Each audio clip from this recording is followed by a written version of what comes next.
லூத் அலைஹிஸ்ஸலாம் அவர்களும் சாவு கடலும். இது ஜோர்டான் நாட்டின் தலைநகரம் அம்மான். இங்கிருந்து 55 கிலோமீட்டர் தொலைவில் தான் சாக்கடல் உள்ளது.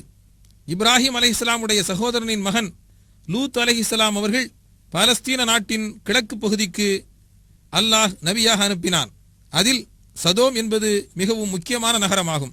4000 வருடங்களுக்கு முன்பு ஓரின புணர்ச்சியில் ஈடுபட்ட தமது சமுதாயத்தவரிடம் அந்த மானக்கேடான செயலை விட்டுவிட லூத் அலைஹிஸ்ஸலாம் அவர்கள் கட்டளையிட்டார். ஆனால் அச்சமுதாயத்தினரோ இந்த தீய செயலை விட்டுவிடாமல் மிகவும் பகிரங்கமாக தொடர்ந்து செய்து வந்தனர். மேலும் அவர்கள் பொதுமக்களிடம் கொள்ளையடித்தும் அநியாயம் செய்து வந்தார்கள். பாவகரமான இச்செயல்களில் மூழ்கி கிடந்த தமது சமுதாயத்தினரை தூய்மைப்படுத்தி இறை தண்டனையிலிருந்து காப்பாற்ற முயற்சி செய்தார். ஆனால் அவர்கள் அவரது மனைவியை தவிர மற்றவர்களிடம் மட்டுமே அவரது கட்டளையை ஏற்றுக்கொண்டனர். அந்நாட்டை அழிப்பதற்கு மனித உருவத்தில் அல்லாஹ் அனுப்பி வைத்த மலக்குகளை அச்சமுதாயத்தினர் இப்பாவச் செயலில் ஈடுபடுத்த ஓடி வந்தனர். லூத் அலைஹிஸ்ஸலாம் அவர்களையும் அவரது மனைவியை தவிர மற்றுமுள்ள அவரது குடும்பத்தினரையும் அவ்வூரை விட்டு வெளியேற்றும்படி மலக்குகள் வழியாக அல்லாஹ் ஆணையிட்டான். அதற்கு பின் நிகழ்ந்த நிகழ்ச்சியை திருக்குரான் கூறுகிறது. சூரா ஹூத் அத்தியாயம் 11 வசனம் 82. فَلَمَّا جَاءَ أَمْرُنَا جَعَلْنَا عَالِيَهَا سَافِلَهَا وَأَمْطَرْنَا عَلَيْهَا حِجَارَةً مِّن سِجِّيلٍ مَّنضُودٍ. எனவே தண்டனை பற்றிய நம் கட்டளை வந்து விட்டபோது நாம் அவ்வூரின் அதன் மேல்தட்டை கீழ்த்தட்டாக்கி விட்டோம். இன்னும் அதன் மீது சுடப்பட்ட செங்கற்களை மலைபோல் பொழிய வைத்தோம். ஓரின புணர்ச்சி என்னும் பாவச் செயலில் ஈடுபட்ட அந்த கூட்டத்தினரை அழிப்பதற்கு அல்லாஹ் ரசாயன மழையை பொழியச் செய்தான்.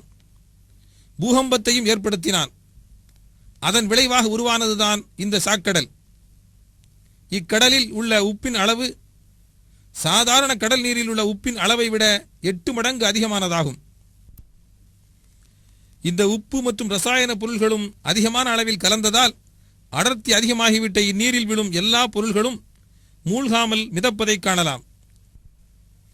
உயிரினம் உயிர் வாழ இயலாத காரணத்தால் இக்கடல் சாக்கடல், அல் பஹ்ருல் மையித், டெட் சி என்றெல்லாம் அழைக்கப்படுகிறது. 82 கிலோமீட்டர் நீளமும் 18 கிலோமீட்டர் அகலமும் உள்ள இக்கடலின் நடுப்பகுதி 1400 அடி வரை ஆழமானது. இக்கடலின் அக்கறையில் பாலஸ்தீன் உள்ளது. கடல் மட்டத்திலிருந்து 1300 அடி கீழே இருக்கும் இக்கடல் ஜோர்டானுக்கும் இஸ்ரேலுக்கும் இடையில் உள்ளது. சூரா அல் அன்கபூத் அத்தியாயம் 29 வசனம் 34.